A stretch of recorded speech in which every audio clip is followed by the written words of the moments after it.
After the demos in New York on the first day of the UN's General Assembly to demand equal access to vaccines around the world, the issue returns to the limelight. The head of the world's biggest free trade area has described the global intellectual property rights system as outdated, saying it is constraining Africa's industrialization. I think this pandemic has shown that the intellectual property rights regime is outdated, particularly for Africa.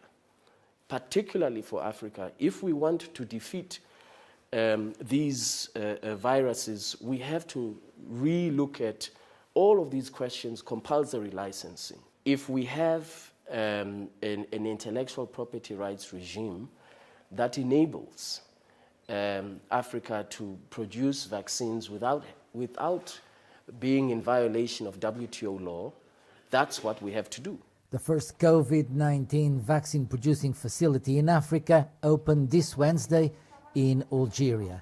The facility produces the vaccine Sinovac, developed by China. The Secretary General says that changing the intellectual rights regime is essential for the future of Africa. It will enable us to respond to Africa's public health imperatives, because we will now be able to produce generic drugs. We will now be able to produce the vaccines that are required, not only for this pandemic, but for future pandemics. So this intellectual property rights regime, in my opinion, it's at the heart of the challenges that we're facing today. Just over 4% of eligible Africans have been fully immunized against COVID-19, compared to more than 60% in rich countries.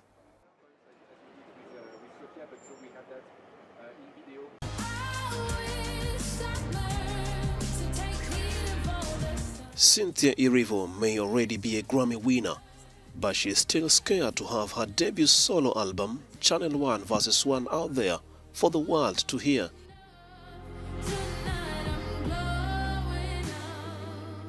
I'm excited. I'm nervous. I want people to like it. I want people to enjoy it. I want it to do well. You know, I want anything. I want the same things most musicians want for their music, and a lot of these songs are really personal. So I'm ready to share something about me and my life and who I am, and I hope that people are open-armed and open to listening to that. Released earlier this month, most of the 12-track project was written during the past 2 years as the coronavirus pandemic raged across the globe.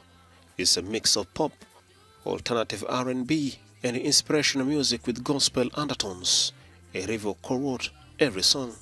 Such a strange thing. Every time I bump into someone says, congratulations that everything's going on. Congratulations, you're doing really well. And it's just so... in the moment, you don't realize how much is happening all at once. And then it takes me a second to be like, oh my goodness, many things are happening all at one time. And it's not until I take a minute to look at the whole that I realize there is a lot happening, and I'm very lucky to be in this position. Very, very lucky. It's really cool. It's another milestone in Erivo's huge year, which included an Emmy nomination for playing the Queen of Soul in Genius, Aretha.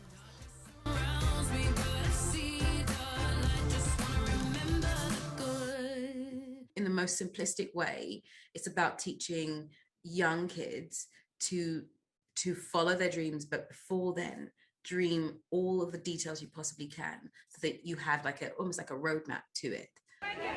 In addition to the Emmy and album, the British star's first children's book, Remember to Dream, was released on Tuesday, 28th. Erivo also has a slew of film projects in the works, and she just wrapped filming her role in The Blue Fairy in the live-action remake of Pinocchio starring Tom Hanks. A former deputy speaker in Malawi on Thursday shot himself in the head inside Parliament, where he had gone for a meeting. The 50-year-old Clement Chiwaya had gone to the Parliament to discuss vehicle benefits entitled to him when he left office in 2019. What we have gathered so far is that the security alerts which were observed or noted when he was coming through the security entrance, they were thought to be coming from the wheelchair.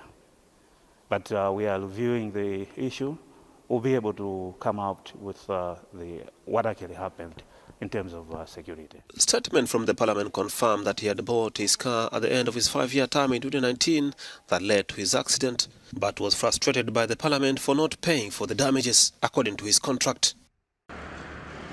Kenya's Interior Ministry ordered the suspension on Wednesday of a visa-free transit agreement with Pakistan. The move was prompted after social media sites showed videos with crowds of Pakistani nationals crowding residential areas across the capital, Nairobi. According to the authorities, there has been an influx of Asian foreigners who at first were thought to be Afghan refugees. Interior Principal Secretary Karanja Kibichu ordered the police to work closely with the immigration services to crack down on illegal foreigners in the country. From now on, Kenya will require visas for travelers from Pakistan. Thousands of Sudanese rallied in the capital of Khartoum on Thursday to demand an exclusively civilian transitional government, accusing the generals now in power of derailing its transition to democracy. We went out today in this march for the sake of achieving a full civilian transformation. The December 2018 revolution, when it erupted, it rose against dictatorship, against unilateral rule, and the rule of the military. On Thursday, demonstrators waved the Sudanese flag and chanted pro-democracy slogans. They are now accusing the military of dragging its feet on the transfer of power to civilians, purging state institutions of remnants of al-Bashir regime, and bringing to justice those responsible for the killings of dozens of protesters in June 2019. We came out in order to support civilian rule and support the democratic transition, and we want to tell the army that there is a document that we have agreed upon, and you are supposed to abide by the deal that we have agreed on. Sudan's interim authorities last week said they fully condemned an incident that has since increased tensions between the generals and civilians in the transitional government.